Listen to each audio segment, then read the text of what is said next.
Hey guys, FilthyRobot here. I wanted to create a new player guide for those of you interested in getting started in Crowfall. A couple things for you to be aware of. The game is currently in pre-alpha, which is really early in development in a sense, although it's been around for quite a while. But basically it means it's not a finished or polished product, so be aware of that. The current patch of this is 5.10, and that will be wiped entirely. All the progress your characters have made, all of these passive skill training, all the stuff you've accumulated is going to be wiped for 5.11, which is the next patch coming out sometime between mid-January, early February is when that's supposed to be scheduled for. So just be aware of that going into that. It is a game that you have to purchase. It's not a free game, even in pre-alpha right now. So if you want to get involved with this, you're going to have to go buy an account from Ace, which is the company running Crowfall. However, I have a discount code for you guys here, and we'll put it on the screen when we edit the video. That should show you guys a way to get it at, I think it's a $5 discount. I think it gives me some benefit, full disclosure, but I don't know what the benefit is or what it does or anything like that. So mostly the goal is for me to get you guys a discount if I could. All right. So there's two things we want to set up. The first is I want to show you guys how to set up your passive skill training. And the second is I want to show you how to easily level a character. So we're going to do that. When you get to this screen, you're going to want to go to God's Reach. The three options here, this is essentially personal servers. This is a player, I call it the PvE servers. It's essentially where there's very limited player hostile interactions allowed, but there's also limited content. And then the campaign is where all the good stuff in the game actually happens. Campaigns are designed to be finite. This is one of Ace's solutions to problems with sandbox PvP games, where one faction becomes too dominant, then the game basically shuts down because people can't compete against that faction, and then the people stop logging in. And then when the competing factions stop logging in, the primary faction that's doing so well gets bored and stops logging in as well.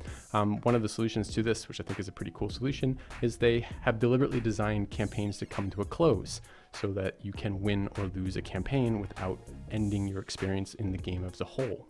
Additionally, campaigns there can be multiple campaigns running simultaneously, and the rule set or environment can be tweaked in those. For example, you could have one campaign where the goal is to own land, where another campaign, the win condition might be KDR, or another campaign where there's high resources and another campaign where it's low resources. So it's going to change how the crafting works and what gear people are fighting in, and therefore what's more powerful and what's the meta.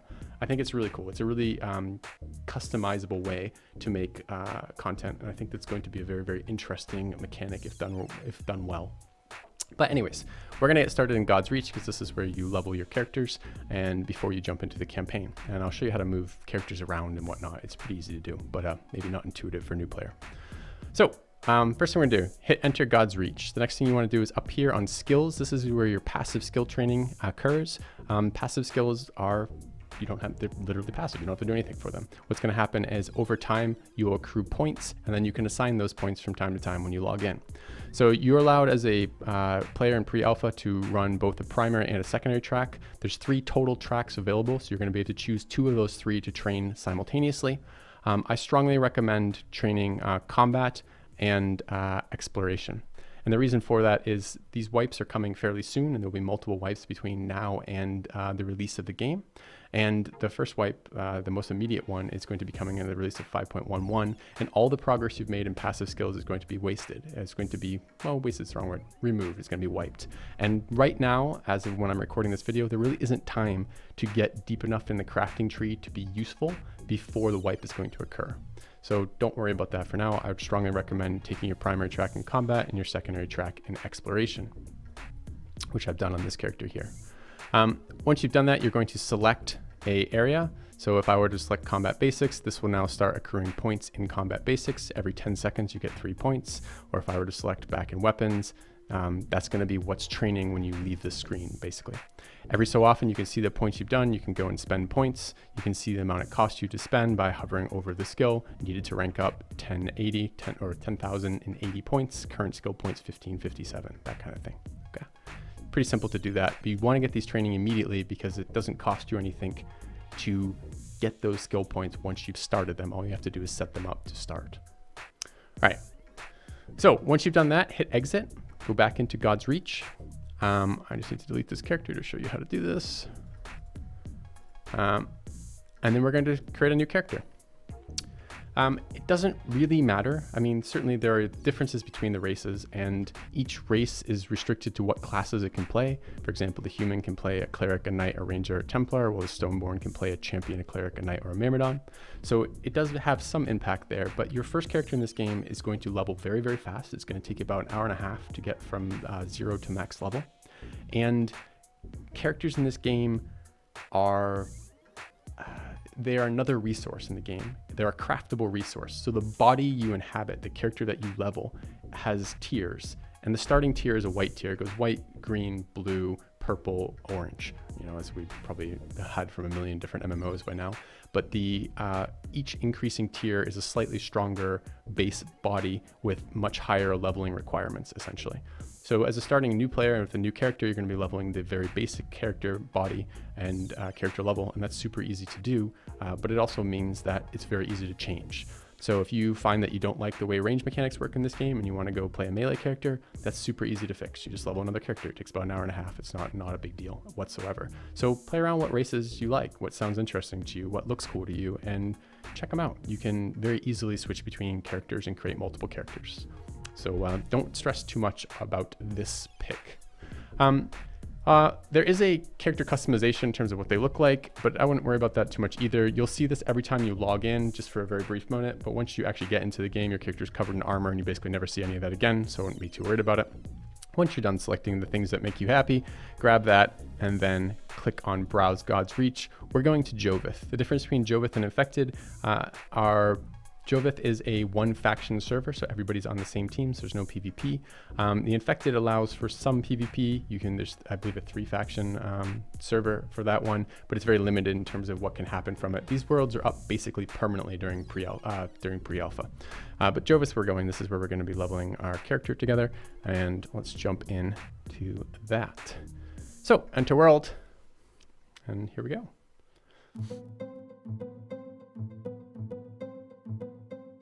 Make sure you equip your weapons, as many abilities are not actually available to you unless you have weapons equipped.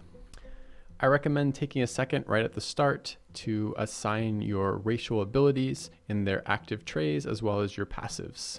It's going to be different based on your class and race, but you should have something to drag down into these specific locations.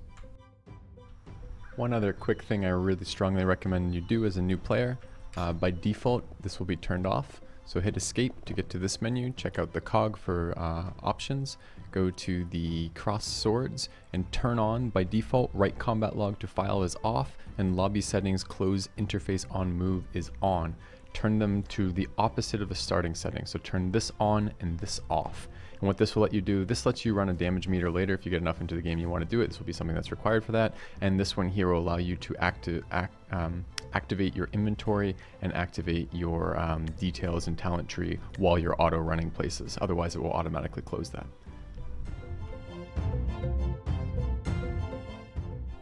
Crossing this bridge is going to get us to the first round of mobs, which is going to get us from level 1 to level 3.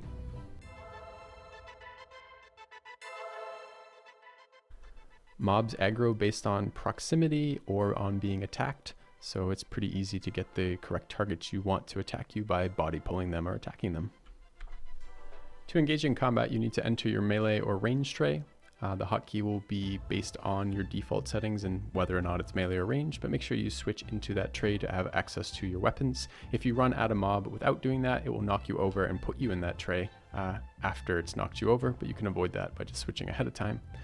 The rule of thumb for these, the R1 at the end of these Goliath spiders denotes that it's rank 1.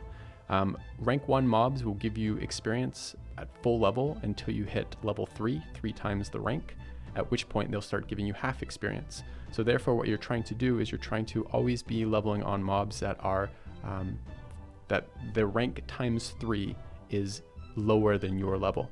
So when you hit level 3, you're going to want to go fight rank 2 mobs up until level 6, and you want to go fight rank 3 mobs up until level 9, etc., until you finally reach maximum level at level 30. It's pretty much always a good idea to full loot the mobs, since everything that the mobs drop can be used either for crafting or for leveling your character at a more rapid pace through sacrifice items. So loot everything.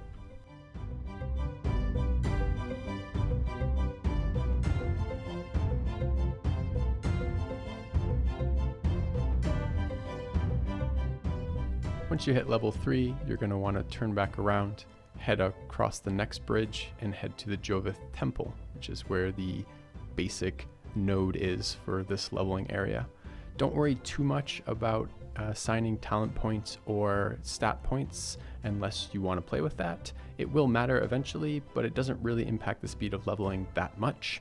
It's quite possible to level just off auto attacks all the way up, so read them at your convenience, but don't stress about making it happen right away if you just want to get the leveling done.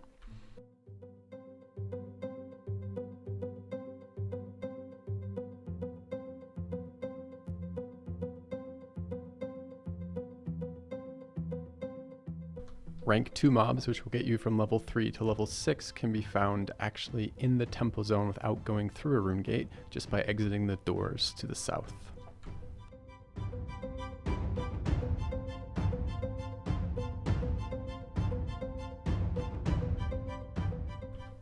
Open your map with the M key to identify marked locations where the mobs reside.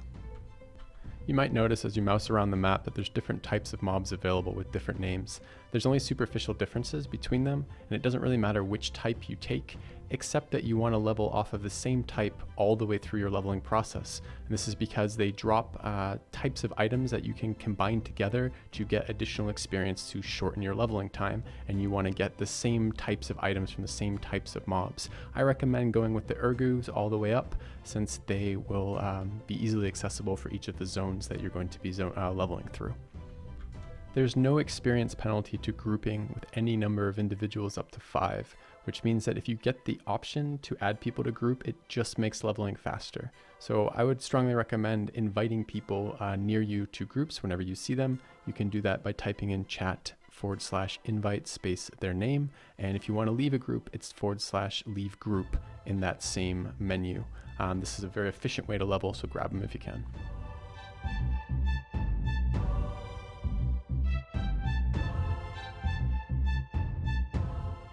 Be aware there's some differences between the two different trays, combat tray and non-combat tray. When you're in the blue tray, which is non-combat tray, you run faster and you regenerate your health and class resource faster. When you're in the combat tray, you run slower. Your equipped gear takes slow durability loss over time, and you have the ability to use sprint, which if you hold down shift while you're moving, will move you at an accelerated rate at the cost of stamina.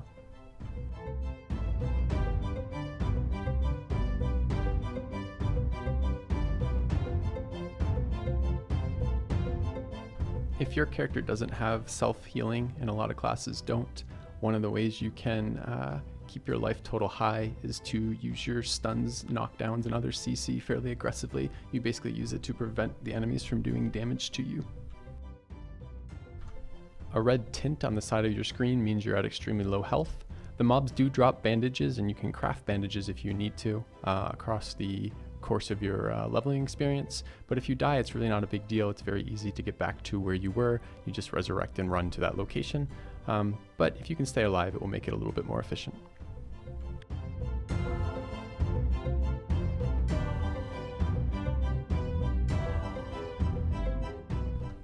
Use your recall to temple when you hit level 6 to get back to the rune gates quickly. This ability refreshes every time you change zones or every time you log in or log out, and it's a quick way to move around this area. If you still haven't found an upgrade by now, it's probably worth crafting one instead. The crafted item isn't particularly great, but it's a big upgrade over your starting item, and you can just replace it very cheaply later if you find an upgrade off of the mobs themselves. So it's fairly simple to do. Go hit escape, go to the top left with the crossed hammer and mallet, and open up your crafting menu. You're going to need a basic harvesting axe to chop down trees, and a basic harvesting hammer to pull out stone. Double check the cost of the item you're trying to build under basic weapons, and just look for the same weapon that you were given in the starting zone. So if you start with an axe, look for an axe upgrade. If you start with a mace, look for a mace. They don't take many resources to get, and it's very easy to harvest level 1 resources, so it's pretty quick to build an upgrade. I've included a clip of me doing that here. It's not necessary, but it will speed up your leveling a little bit if you haven't found an upgrade.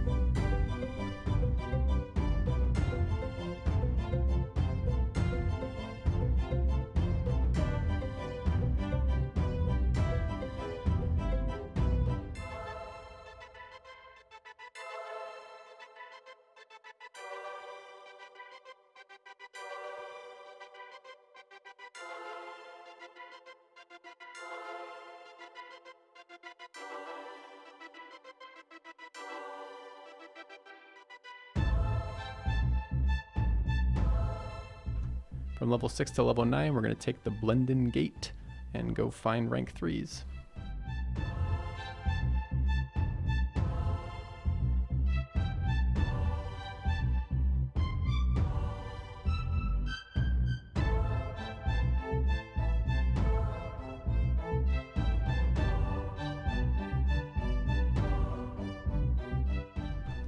Once your inventory starts filling up, it's worth converting junk items into experience. The only items I recommend you hold on to while you're doing this are, of course, the items you're using: gold, ethereal dust, and these little sacrifice scrolls, the Urgu scrolls, because those will be upgraded into better sacrifice items later. But everything else is fair game to throw away. There's nothing here that you can find or get that is so good that you're going to regret throwing it into the sacrifice fire. So feel free to go crazy with this. Rank 4 mobs will get us the rest of the way to 12.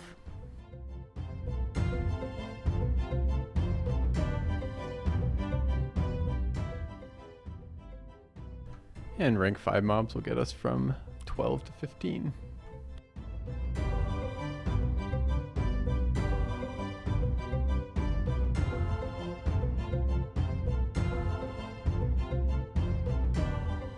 Once you hit 1200 gold, you can buy a mount. It's pre-alpha and there's not currently mount artwork, but it will greatly speed your character up when running from location to location. I'd strongly recommend it. Mounts are non-player character vendor items and always cost the same amount, so don't get ripped off. Go pick one up for 1200 when you get it.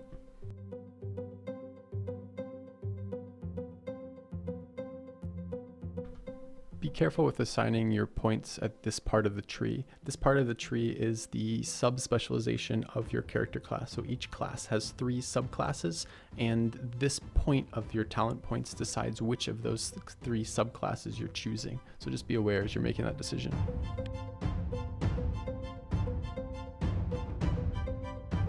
Drag up to remove a skill from your bar, and then drag the skill from your powers area to the bar itself to add it to that.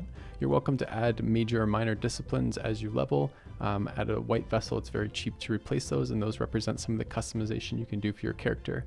I only ended up using resolution on this particular leveling session, but I could have purchased major disciplines or applied other minor disciplines if they were useful to my character as I leveled. Levels 15 through 24 are done in the same zone on the rank 6 to 8 mobs. You just have to move to a couple different locations within that same zone.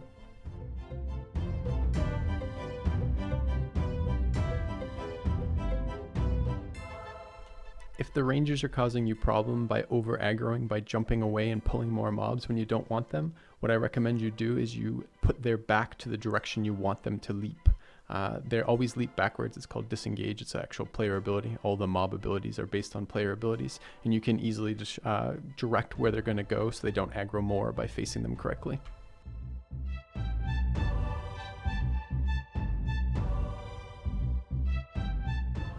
Don't forget to move camps at level 18 so that you don't waste your time with half experience. I actually make a mistake here. I'm trying to cancel my recall and it goes off anyways, so I didn't have to leave the zone to run back. I could have easily just relocated from this position.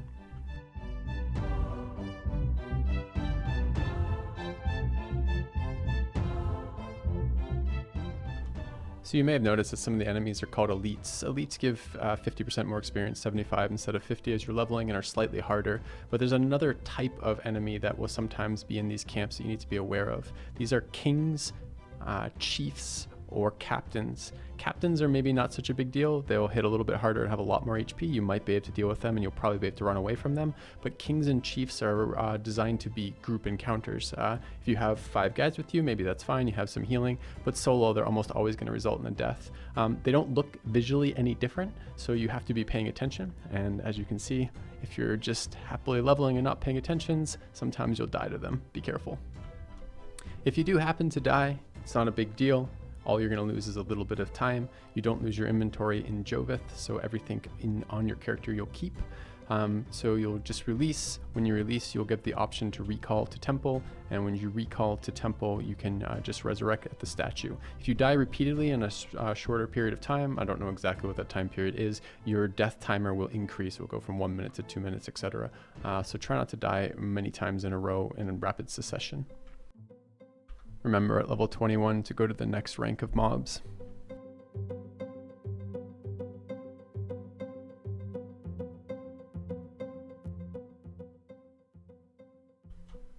Auto run is numlock, and if you do happen to fall off one of these ledges and land in the pit beneath, it's probably quickest just to recall back to temple.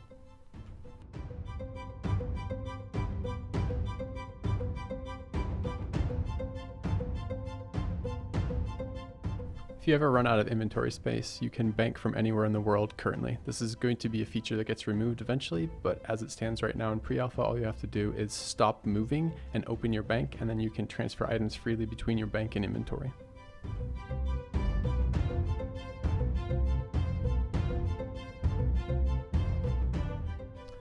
When you hit 24, you have a couple options. The first of which is you can continue to level off of the existing mobs at half experience.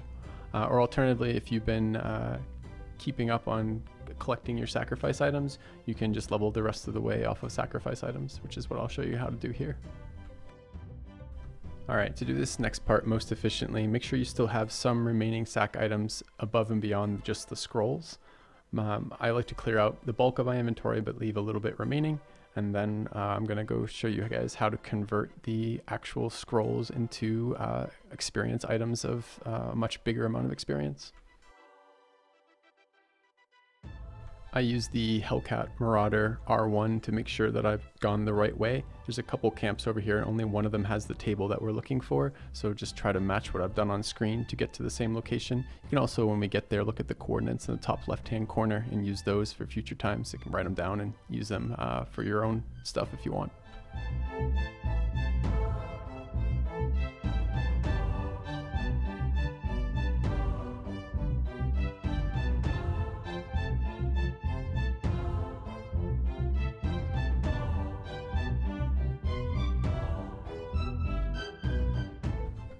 When you interact with the table, you'll have an additional set of crafting options available to you under the artifacts section. Make sure you select the artifacts that are the type that you've been killing up until now. The way it works for combining is it doesn't matter the numerical portion of them. So you'll get such and such scroll part X, part Y, whatever, it doesn't matter. It just matters the color and the faction they're from. So be careful of combining across colors. You can do it. So if you're just like, if you have 2 green scrolls and a blue scroll, you can combine those, but it always combines down. And the color of the scroll shows how much, it changes how much experience it gives you, with white scrolls being the worst, then green, then blue. A failed combination of white scrolls will give you a black scroll, and the black scroll is worth experience, but only at a lower level than the level that we're at currently. I recommend converting all of them so you don't have to run out here multiple times, but the downside of doing that is you only have 200 bank slots in Joveth, and the stacked scrolls take up much less room than the combined scrolls.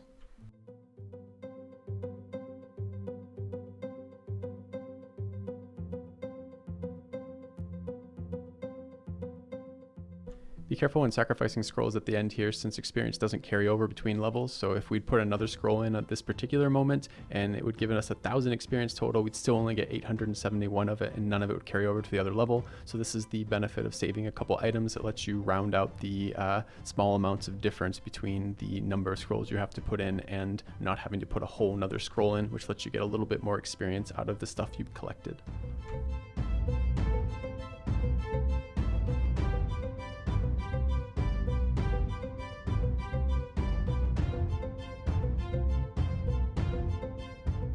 Congratulations, we're 30.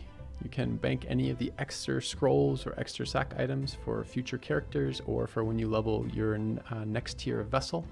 And if you chose not to take this route and don't want to farm creatures at half experience, you can also import your character at level 20 or higher directly into the campaign. And in the campaign, there are rank 9 and rank 10 mobs, so you can get full experience from finishing the leveling process there. The only downside is you're now in PvP territory, so you can be killed as you're doing it, but it is an option.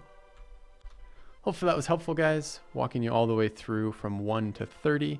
And you can see that it's a very easy process for the first white vessels to level up.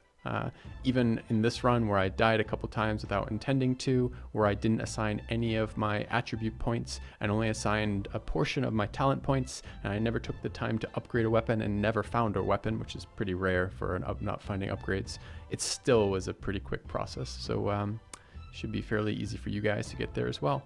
Let me know if you found it helpful, and please leave comments below, and hopefully I'm making it easier for you guys to get started in Crowfall.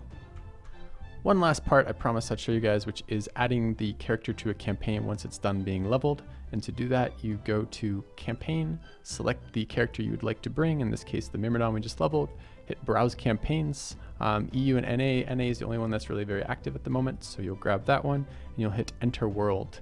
The first time you do this, it's going to prompt you for a faction. The faction choice is permanent for the duration of the campaign. You can see the duration of the campaign remaining right there. So be careful about where that is. If your friends are on one faction and you select a different faction accidentally, you won't be able to fix that until the next campaign or until you contact customer service for that. And other than that, you are able to take people out of the campaign, bring them back into Jovith. And to do that, you would go to, let me just show you. So you lock them into the campaign. Let's say I put them in the EU campaign, that's fine. Lock them in there. To take them out again, ditch the stuff out of the inventory, log out, and then select the character that you want to unlock and click unlock. Again, you won't be able to change which faction you're a part of doing this, but you can, for example, then bring that character back into Jovith or one of the other God's Reach things. What actually is hindered moving in and out of campaigns is items. You'll be there's a finite number of items that you can bring in and out of the campaign. All right, guys, as I said, hopefully this was helpful. Talk to you soon.